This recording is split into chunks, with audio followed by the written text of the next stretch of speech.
siku kama 5 zilizoweza kupita niliweza kuelekeza ni jinsi gani utaweza kudownload movie katika simu yako. Na kuna kitu kidogo niliweza kukisahau katika ile video. Sasa naombeni mniwie radhi sana, na leo naenda kuelekeza ni jinsi gani utaweza kudownload movie katika simu yako, na naenda kuclarify ambacho niliweza kukosea katika ile video iliyopita. Unachotaka kufanya, utaenda kwenye browser yako ili kudownload movie. Then utaandika file pursuit.com hivyo.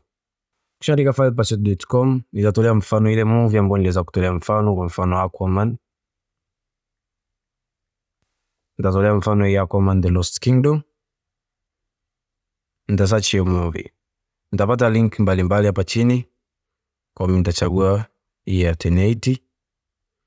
Then nikishachagua hiyo movie, hapa ndo sehemu niliweza kusahau katika kuelekeza.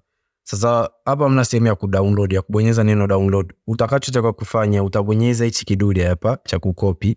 Utakopi hii link ya ile file. Ili sasa kudownload utashusha hivi kidogo.